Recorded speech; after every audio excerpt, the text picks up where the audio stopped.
എല്ലാവർക്കും പുതിയൊരു എപ്പിസോഡിലേക്ക് സ്വാഗതം. നമ്മുടെ കഴിഞ്ഞ എപ്പിസോഡിൽ നമ്മൾ ന്യൂമറോളജി പറ്റിയിട്ടായിരുന്നു ചർച്ച ചെയ്തത്. അപ്പം നമ്മൾ ചെറിയൊരു ടോപ്പിക്കായിട്ട് നമ്മളത് നിർത്തിയതാണ്. ഇന്ന് അതിൻ്റെ ബാക്കി നമുക്ക് സാറിനോട് ചോദിക്കാം. സാർ നമസ്കാരം.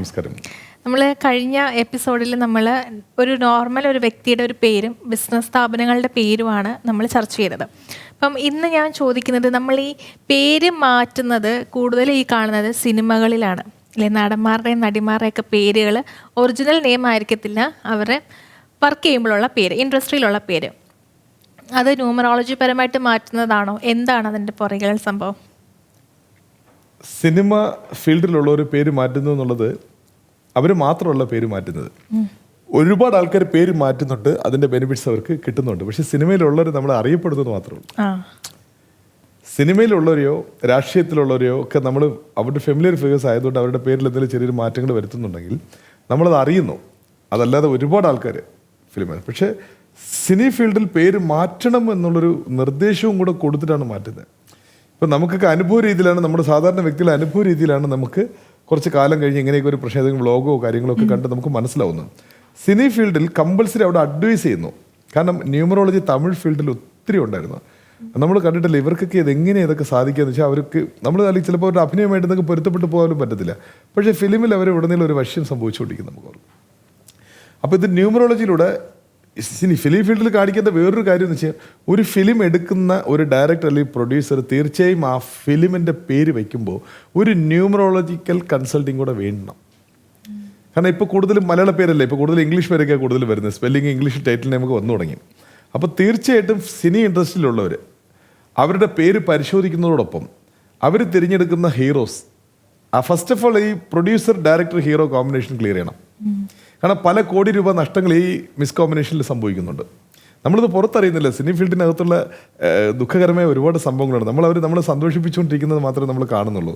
ആ ഇൻഡസ്ട്രിയിൽ ഞാൻ കുറച്ച് വർക്ക് ചെയ്യുന്നതുകൊണ്ട് പറയാണ്, നമ്മളെ സംബന്ധിച്ചിടത്തോളം ഫിലിം നമുക്ക് എപ്പോഴും നല്ല സന്തോഷം, ഇതൊക്കെ എൻ്റർടൈൻമെൻറ്റ് ഓക്കെ. പക്ഷേ അതിൻ്റെ പിന്നിൽ ഒരുപാട് ആൾക്കാർ വേദനിക്കുകയാണ്, സൂസൈഡ് ചെയ്യുന്നു, അല്ലെങ്കിൽ അപ്രതീക്ഷിതമായി മറ്റേതെങ്കിലും ഹോട്ടലിൽ പണിയെടുക്കുന്ന നമ്മളൊക്കെ പണ്ട് കണ്ട ഫിലിം ആക്ടേഴ്സ് പോലും ഉണ്ട്. നിത്യവൃത്തിക്ക് ചെയ്യാൻ പറ്റും. ഇതിൻ്റെ പിന്നിൽ വലിയ രഹസ്യങ്ങളാണ്. പ്രത്യേകിച്ച് പ്രൊഡ്യൂസേഴ്സ്, ഡയറക്ടർ, ഹീറോ, ഈ മൂന്ന് പേരും കൃത്യമായി ന്യൂമറോളജി പ്രകാരം ഒരു ഫ്രീക്വൻസിയിലായിരിക്കണം. ആരും ആർക്കും വിട്ടുകൊടുക്കാനുള്ള, സഹകരിക്കാനുള്ള ഒരു മാനസിക അവസ്ഥയിലുള്ളൊരു ഫ്രീക്വൻസിയിലാണെങ്കിൽ അത് വേഗം ആ ഫിലിം വേഗം തീരുകയും വിജയിക്കുകയും തങ്ക തടസ്സങ്ങളൊന്നും ഇല്ലാതെ പോകും. കാരണം രണ്ട് വ്യക്തികൾ യോജിക്കുമ്പോഴാണ് മൂന്നാമതൊന്ന് വരുന്നതെന്ന് പറയും പോലെ ഈ 2-3 വ്യക്തികൾ യോജിച്ചൊരു ടീം വർക്കാണ് ഒരു ഹീറോ. ഓഫ് കോഴ്സ് അത് പ്രാധാന്യം തന്നെയാണ്. പിന്നെ അതിൻ്റെ ഡയറക്ടർ, പ്രൊഡ്യൂസേഴ്സ്, അവർക്ക് താഴെയാണ് മറ്റെല്ലാം. അപ്പോൾ അറ്റ്ലീസ്റ്റ് അവരെങ്കിലും ഒരു സെയിം ഫ്രീക്വൻസിയിലുള്ള ആൾക്കാരാണെന്നുണ്ടെങ്കിൽ വളരെ വേഗം. നമ്മൾ ഫിലിം കൂട്ടുകെട്ടിൽ തന്നെ കണ്ടിട്ടില്ല, ചില ആൾക്കാർ കൂടിക്കഴിഞ്ഞാൽ ഭയങ്കര വിജയം, പിരിയുമ്പോഴത്തേക്കും അതേപോലെ, പേരുകളൊന്നും പറയുന്നില്ല. അതേപോലെ ഈ സിനി ഇൻഡസ്ട്രിയിൽ ഒരു ഹീറോയിൻ അകത്തോട്ട് വരുമ്പോൾ അന്ന് ന്യൂമറോളജി പ്രകാരം അല്ലായിരുന്നു പേര് കൊടുക്കുന്നത്. കാരണം തങ്കമ്മ എന്നുള്ളതായിരിക്കും പേര്, കൊച്ചമ്മണി എന്നായിരിക്കും പേര്. അപ്പോൾ ഫിലിമിലോട്ട് വരുമ്പോൾ അവർക്ക് കുറച്ചുകൂടെ സ്റ്റൈലിഷ് ആവാൻ വേണ്ടിയാണ് അവർക്കൊരു പുതിയൊരു പേര് കൊടുക്കുന്നത്. പക്ഷെ അത് തമിഴിൽ അതിനോടൊപ്പം ന്യൂമറോളജി നോക്കിയായിരുന്നു ആ പേര് കൊടുക്കുന്നത്. കേരളത്തിനേക്കാൾ ഉപരി തമിഴ്നാട്, തമിഴും ഹിന്ദി എന്നാണ് തുടങ്ങിയത്. കാരണം നാട്ടുമ്പുറത്തുനിന്നോ അല്ലെങ്കിൽ സാധാരണ പേരുകളെല്ലാം ആ പേരുകളോടെ വരുന്ന ആൾക്കാർക്ക് പേര് മാറ്റണം എന്നുള്ളത് നിബന്ധനയാണ്. അതിനോടൊപ്പം എന്തായാലും മാറ്റുന്നു, അത് ന്യൂമറോളജി പ്രകാരം ടെസ്റ്റ് ചെയ്ത് മാറ്റുന്നു എന്നുള്ള നിർദ്ദേശം തമിഴിലുണ്ടായിരുന്നു. പിന്നെ ഇവർ സിനിമയ്ക്ക് പൂജ ചെയ്യുന്നൊരു ഡേ സപ്പോർട്ട് വേണം. സിനിമയ്ക്ക് ഇവർ പൂജ ചെയ്യുന്നില്ലേ? പിന്നെ തമിഴ്നാട്ടിൽ, തമിഴ് ഇൻഡസ്ട്രിയിലൊക്കെ എല്ലാം സൈറ്റിൽ പണ്ട് ഭക്ഷണം പാചകം ചെയ്യുമായിരുന്നു. ആ കാലങ്ങളിൽ അവർ അന്നേ വാസ്തു നോക്കിയിരുന്നു. ആ സൈറ്റിൻ്റെ ആഗ്നേയ ഭാഗത്തേക്ക് അടുപ്പ് കൂട്ടുന്നവണ്ട്. ഇന്ന് മറ്റു വാഹനങ്ങളും റെഡിമെയ്ഡ് സംവിധാനങ്ങളൊക്കെ ആണെങ്കിൽ പോലും അത്രത്തോളം സൂക്ഷ്മമായിട്ട് സിനി ഇൻഡസ്ട്രി ഒരുപാട് കാര്യങ്ങൾ ന്യൂമറോളജി പ്രയോജനപ്പെടുത്തിയിട്ടുണ്ട്. ഫിലിമിൻ്റെ പേര് ന്യൂമറോളജിയിലൂടെ ഇടാം, ഹീറോ കഥാപാത്രങ്ങളുടെ പേര് ന്യൂമറോളജിയിലൂടെ ഇടാം. കാരണം ആ കഥാപാത്രത്തിൻ്റെ പേരാണല്ലോ നമ്മൾ ഓർമ്മിക്കുകയും നമ്മൾ സംസാരിക്കുകയും നമ്മൾ ഇഷ്ടപ്പെടുകയും ചെയ്യുന്നത്. അപ്പം ആ കഥാപാത്രത്തിൻ്റെ പേരും ന്യൂമറോളജിയിലൂടെ നമുക്കൊരു നല്ലൊരു പേര് തിരഞ്ഞെടുക്കാം. പിന്നെ സ്റ്റാർട്ടിങ് ഡേ, തുടങ്ങുന്ന ദിവസം, ഇങ്ങനെ ന്യൂമറോളജിയിലൂടെ ഫിലിം ഇൻഡസ്ട്രിയിൽ ഒരുപാട് കാര്യങ്ങൾ നമുക്ക് ചെയ്തെടുക്കാൻ പറ്റും. അങ്ങനെ ചെയ്യുന്നവർ ഒരുപാടുണ്ട്. അറിയാത്തവർക്കായി ആർക്കെങ്കിലും അങ്ങനെ താല്പര്യം ഉണ്ടെങ്കിൽ അവർക്കും ഇത് പരീക്ഷിച്ച് നോക്കാം. ഇപ്പം സാർ, നമ്മളിപ്പം ഈ ഫിലിം ഇൻഡസ്ട്രിയെ പറ്റി സംസാരിച്ചു. അപ്പോൾ ഇതുപോലെ ഒരു ഇൻഡസ്ട്രിയാണ് ഷെയർ മാർക്കറ്റിംഗ്. അപ്പം അതിലെങ്ങനെയാണ് ഈ ന്യൂമറോളജി എങ്ങനെ ബന്ധപ്പെട്ട് കിടക്കുന്നു? ഷെയർ മാർക്കറ്റ്സ് കൂടുതലും ന്യൂമറോളജിയായിട്ട് ഞാൻ 2-3 കമ്പനി ആൾക്കാർ അഡ്വൈസ് ചെയ്യും. എന്നെ ചോദിക്കുന്ന എല്ലാവരെയും ഞാൻ അഡ്വൈസ് ചെയ്യും, എൻ്റെ സമയം കണ്ടതുപോലെ. ഷെയർ മാർക്കറ്റ് എന്ന് വെച്ച് കഴിഞ്ഞാൽ അത് ന്യൂമറോളജിയുടെ ഫലപ്രദമായിട്ട് കൊണ്ടുവരാൻ പറ്റും. ലോട്ടറി എടുക്കും പോലെ തന്നെയാണ് ഷെയർസ് എടുക്കുന്നത്. അപ്പോൾ നിങ്ങൾ ആദ്യം ഒരു ഷെയർ മാർക്കറ്റർ ആണെങ്കിൽ, അല്ലെങ്കിൽ നിങ്ങളൊരു മാർക്കറ്റാണ്, നിങ്ങൾ അതിൽ ട്രേഡർ ആണെന്നുണ്ടെങ്കിൽ നിങ്ങൾ എന്ത് ചെയ്യണമെന്ന് വെച്ച് കഴിഞ്ഞാൽ ആദ്യം നിങ്ങൾക്ക് അനുയോജ്യമായ ഒരു 10 കമ്പനിയാണ് നിങ്ങൾ തിരഞ്ഞെടുക്കേണ്ടത്. ആദ്യം നിങ്ങളുടെ പേരിനും നിങ്ങളുടെ ജനന ദിവസത്തിനും മാച്ച് ചെയ്യുന്ന ഒരു കമ്പനിയാണ് ആദ്യം തിരഞ്ഞെടുക്കേണ്ടത്. ഒരു 10-50 കമ്പനി തിരഞ്ഞെടുത്തിട്ട് അതിൽ പെർഫോം ചെയ്യുന്ന കമ്പനികളെ ഫിൽട്ടർ ചെയ്യണം. ഫിൽട്ടർ ചെയ്തിട്ട് നിങ്ങളത് പർച്ചേസ് ചെയ്യുന്ന ഡേ സപ്പോർട്ട് വേണം. അതിൻ്റെ അമൗണ്ടില്ലേ, പർച്ചേസ് ചെയ്യുന്ന അമൗണ്ടിന് ഒരു ടോട്ടൽ നമ്പർ ഉണ്ടല്ലോ, അതിനൊരു ഗ്രഹകാര്യത്വം വരുന്നില്ലേ. പല കോടി രൂപ ഷെയർ മാർക്കറ്റിൽ സമ്പാദിച്ചവർ നഷ്ടപ്പെട്ടവരുണ്ട്. ന്യൂമറോളജി കൺസൾട്ടിംഗ് ആണ് ചോദിച്ചത്. അപ്പം ന്യൂമറോളജി ത്രൂ ഇങ്ങനെ പരീക്ഷിക്കാമെന്നാണ് ഞാൻ പറയുന്നത്. ഇങ്ങനെ ചെയ്യാവുന്നല്ല ഞാൻ പറയുന്നത്. ഒരു ന്യൂമറോളജിയിൽ വിശ്വാസം വന്ന് നിങ്ങൾക്ക് ഷെയർ മാർക്കറ്റ് നമുക്ക് ന്യൂമറോളജിയിലൂടെ എങ്ങനെ ഫലപ്രദമായി പരിശോധിക്കാമെന്ന് പറഞ്ഞാൽ ആസ് എ ടെക്നീഷ്യൻ ഞാൻ പറയുന്ന ഐഡിയാസാണ്. ആ കമ്പനി ആദ്യം ചൂസ് ചെയ്യുക, കമ്പനിയുടെ പേര്, അതിൽ കിട്ടുന്ന ഫ്രീക്വൻസി, നിങ്ങളുടെ പേരിൽ എന്ത് ഫ്രീക്വൻസി, സെയിം ഫ്രീക്വൻസി ആണെങ്കിൽ അത് സഹായിക്കും. പിന്നെ പർച്ചേസ് ചെയ്യുന്ന ഡേറ്റ്, ആ അമൗണ്ടിനൊരു പർച്ചേസ് ടോട്ടൽ കോഡുണ്ട്. ഇതൊക്കെ എല്ലാം നോക്കി ഷെയർ മാർക്കറ്റ് മെല്ലെ മെല്ലെ മെല്ലെ സൂക്ഷിച്ച് അത് ചെറിയൊരു എമൗണ്ട് ഇട്ട് ടെസ്റ്റ് ചെയ്യുക. നിങ്ങൾക്ക് ഫേവർ ആവുന്ന കമ്പനികളൊക്കെ നിങ്ങൾക്ക് മനസ്സിലായി, ചെറിയൊരു ടെസ്റ്റ് ചെയ്യുക. അപ്പോൾ നിങ്ങൾക്ക് മനസ്സിലാവും. പിന്നെ നിങ്ങൾക്ക് വലിയ ട്രേഡിങ്ങിലോട്ട് പോകാമല്ലോ. അങ്ങനെ ചില ആൾക്കാർ ചെയ്യുന്നുണ്ട്.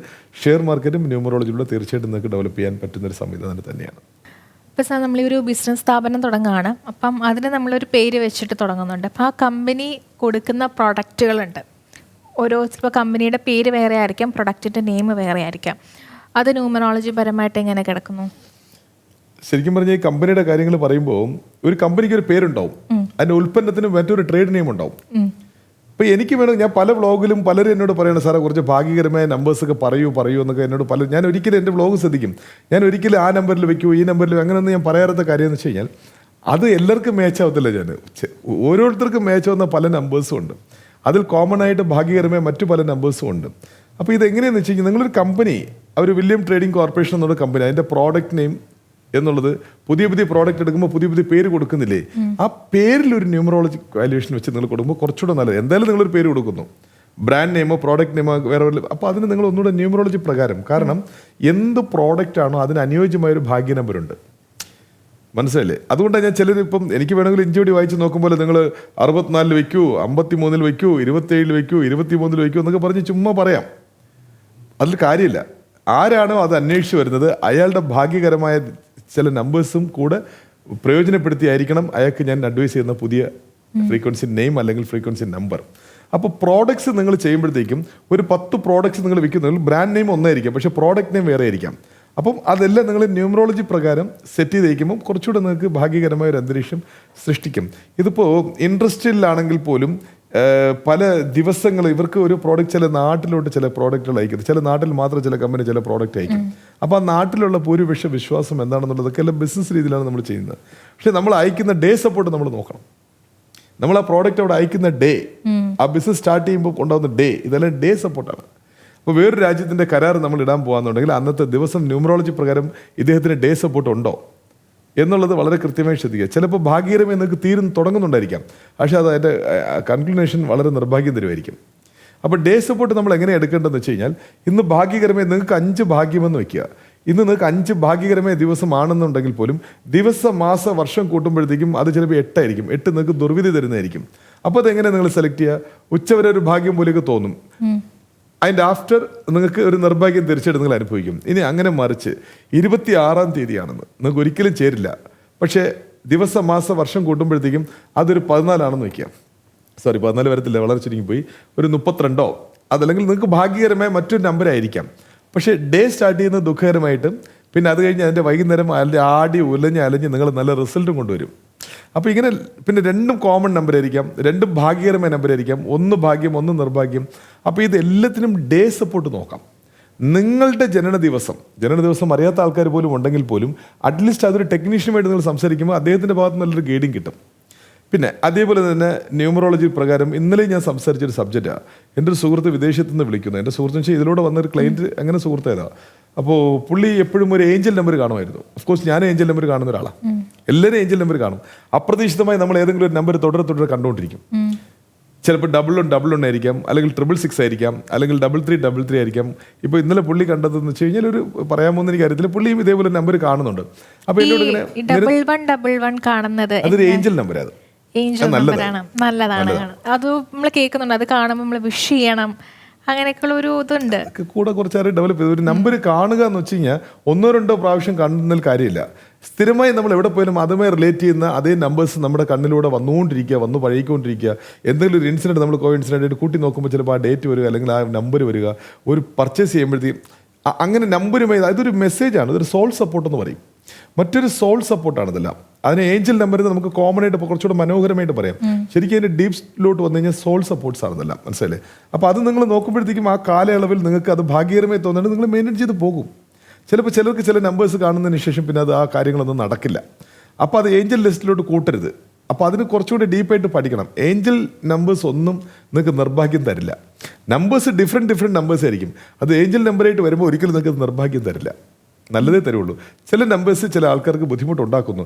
അതിനെ സസൂക്ഷ്മം പരിശോധിച്ച് അങ്ങനെ ഉണ്ട് എന്നുണ്ടെങ്കിൽ അത് ഏഞ്ചൽ നമ്പർ ആയിരിക്കില്ല, അത് മറ്റും ചില ബാഡ് ലക്സ് നമ്പർ ആയിരിക്കും. അപ്പോൾ നിങ്ങളുടെ ഡേറ്റ് ഓഫ് ബർത്തും നിങ്ങളുടെ ദശയുമായിട്ട് ബന്ധപ്പെടുത്തിയൊക്കെ നോക്കേണ്ട വേറൊരു സബ്ജക്റ്റാണ്. ഇത്രത്തോളം ഡീപ്പായിട്ട് പോകണ്ട. ചോദ്യത്തിന് ഉത്തരം തരുന്നുള്ളൂ. ഇതിൻ്റെയൊക്കെ പിന്നിൽ പോയി കഴിഞ്ഞാൽ നിങ്ങൾക്ക് ഒന്നും ചെയ്യാൻ പറ്റില്ല. നല്ലതായി സംഭവിക്കുന്നതെല്ലാം നിങ്ങൾ സ്വീകരിക്കുക, അത്രയേ ഉള്ളൂ. ഇപ്പം ഇന്നത്തെ നമ്മുടെ എപ്പിസോഡ് നമ്മളിവിടെ അവസാനിപ്പിക്കുകയാണ്. ഇപ്പം ന്യൂമറോളജിയുടെ ഒരുപാട് സബ്ജക്റ്റുകൾ നമ്മളിപ്പോൾ കവർ ചെയ്തു. സാറ് ഒരുപാട് സംശയങ്ങൾക്ക് ഉത്തരങ്ങൾ നമുക്ക് തന്നു. നിങ്ങൾക്കും ഇതുപോലുള്ള സംശയങ്ങളുണ്ടെങ്കിൽ സാറിനെ കോൺടാക്റ്റ് ചെയ്യുക. നമ്പർ നമ്മൾ വീഡിയോയുടെ താഴെ കൊടുത്തിട്ടുണ്ട്. അടുത്തൊരു എപ്പിസോഡുമായിട്ട് വീണ്ടും കാണാം.